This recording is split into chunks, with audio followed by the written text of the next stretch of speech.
Hello दोस्तों, स्वागत है आप सभी का आपका अपने चैनल बेसिक नॉलेज में। दोस्तों आज हम लोग क्लास 11th का फिजिक्स का बहुत ही महत्वपूर्ण क्वेश्चंस देखने वाले हैं। जी हाँ, दोस्तों वीडियो को पूरा देखिएगा और सभी को शेयर जरूर कर दीजिएगा इसी प्रकार वीडियो पाने के लिए। और हमारे चैनल पर पहली बार आए सब्सक्राइब जरूर कर लेना। अब एग्जाम की तैयारी धुआंधार तरह से करने के लिए क्लास 11th का।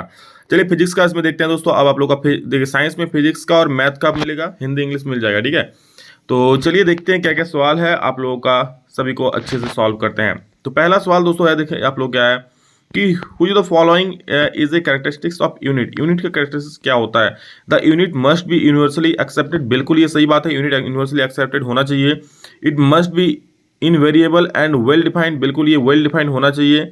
It must be of suitable size and easily available. बिल्कुल ये भी सही है। मतलब यूनिट का जो गुण होना चाहिए सभी चारों होना चाहिए, तीनों होना चाहिए, इसलिए ऑल ऑफ द अबव हो जाएगा। अगला सवाल देखिए क्या है कि the dimensional formula of gravitational constant is. Gravitational constant क्या होता है दोस्तों? तो वो कैपिटल जी होता है। इसका आप लोगों को डायमेंशनल कांस्टेंट निकालना है। तो हमको पता है क्या होता है formula, F equal to G M M, यहीं से तो आता है ना, बड़ा जी आर स्क्वायर। इस जी का आपको निकालना है। तो चलिए जी बराबर कितना आ जाए देखो तो। हमेशा ऐसे ही आप लोग जब भी डायमेंशनल कांस्टेंट निकालोगे ऐसे निकालो, फॉर्मूला लिख लोगे, मतलब जिसका बोलेगा उसका फॉर्मूला लिख लोगे। जैसे जी का बोला था, जी इसी में है ना, एफ का फॉर्मूला में तो लिख लिया। क्या हो जाए, एफ आर स्क्वायर हो जाएगा बटा दो को एम हो जाएगा ना, एम इंटू एम। अब देखो एफ का क्या होता है, चलो अगला लाइन में लिखता है। एफ आर स्क्वायर है तो एफ का आप लोगों को क्या हो जाएगा, एफ का आपको पता है होता है एम, अरे भाई एफ का क्या होता है M L T to the power -2 हो जाता है। ये एफ का फोर्स का होता है। क्यों होता है सर ये? क्योंकि एफ का होता है एम ए होता है ना फोर्स का, तो इसका तो एम का एम हो जाएगा, इसका हो जाएगा मीटर पर सेकंड, यानी कि L T to the power -2। ठीक है, चलो हो गया ये। अब आगे किसका है, F R square. R square मतलब क्या हो जाएगा, एल टू द पावर 2। ठीक है, अब बटा क्या था, 2 एम था ना, तो एम का स्क्वायर हो जाएगा। सही है।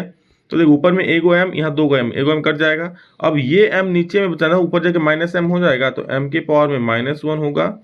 एल के वो है, यहाँ एगो है, यहाँ 2 है, तो एल के पावर में 3 हो जाएगा और टी के पावर में हो जाएगा -2। यही आपको ये आपका फोर्स का डायमेंशनल, सॉरी जी का डायमेंशनल फॉर्मूला हो गया। यानी M L three T to the power -2। देखिए कहाँ है, M L three T to the power -2, M to the power -1। तो ऑप्शन नंबर सी इसका बिल्कुल सही जवाब हो रहा है। ठीक है, चलो आगे देखो अगला क्वेश्चन क्या है।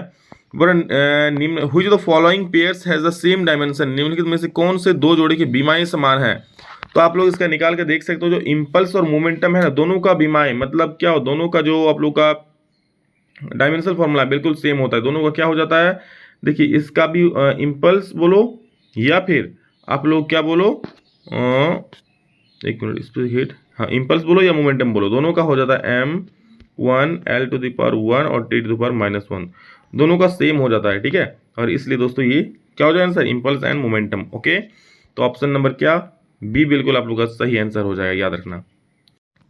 अगला सवाल है दोस्तों कि which of the following are not unit of time. समय का ऐसा मतलब क्या नहीं है, ऐसा यूनिट ऑफ टाइम कौन सा नहीं है? देखिए सेकंड भी है, ईयर भी है, पार्सेक दोस्तों दूरी का ऐसा मतलब होता है, और यहाँ पर लाइट ईयर भी दोस्तों दूरी का ऐसा मतलब होता है। मतलब ये क्वेश्चन में हमको थोड़ा सा फॉल्ट लग रहा है, आप लोग कमेंट करके बोलिए कि देखिए पार्सेक भी दूरी का ऐसा मतलब होता है, और जो लाइट ईयर होता है ये भी ग्रहों के बीच की दूरी को दर्शाता है।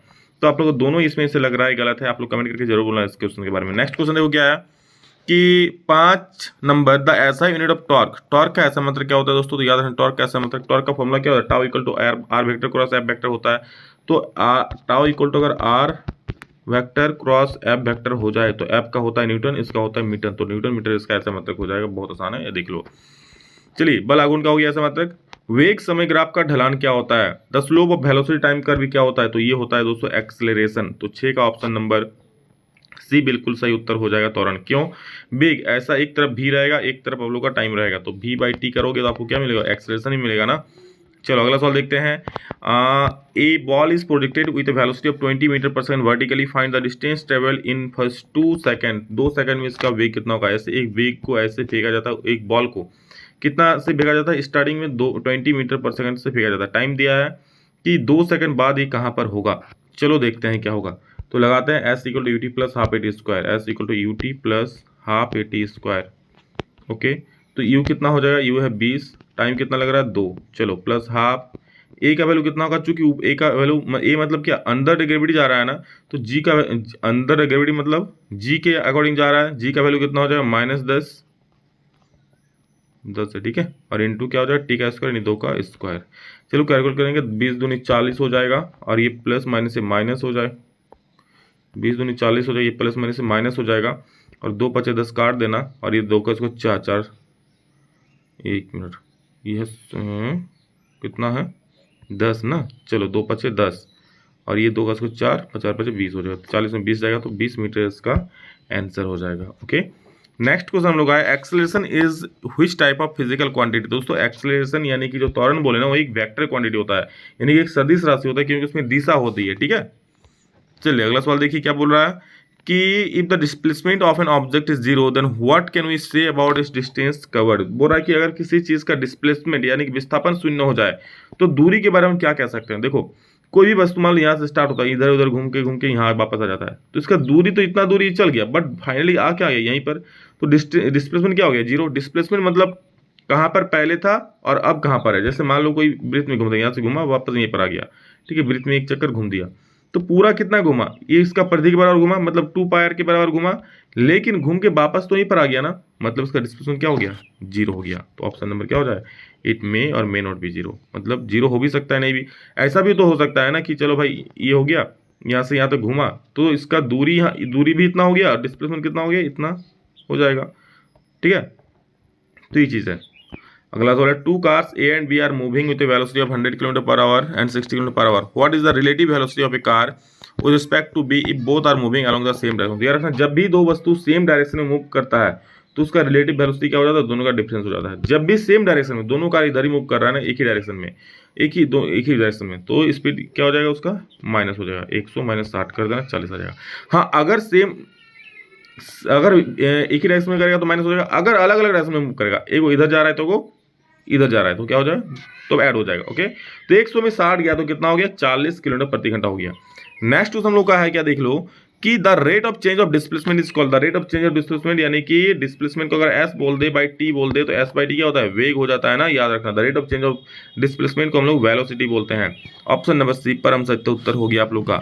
अगला सवाल है दोस्तों कि the analogue of mass in rotational motion. देखिए जब कोई भी वस्तु सीधा मूव करता है, ठीक है, तो उसका जो इनर्शिया होगा किसके, मतलब जड़त्व किसके डिपेंड करेगा, वो मास पे डिपेंड करेगा। लेकिन जब कोई वस्तु घूमता है ना, ऐसे घूमता है, रोटेशनल मोशन करता है, तो किस पे डिपेंड करता है, तो उसका मोमेंट ऑफ इनर्शिया यानी कि आई पे डिपेंड करता है। ओके, नेक्स्ट देखिए क्या है, two bullets are fired simultaneously horizontally and with different speeds from the same place, which bullet will hit the ground. बोल रहा है दो बुलेट एक साथ, ठीक है, fired simultaneously horizontally and with different speeds from the same place, मतलब एक ही जगह से दो बुलेट्स को एक साथ फायर किया जाता है, तो कौन सबसे पहले ग्राउंड को हिट करेगा, ठीक है।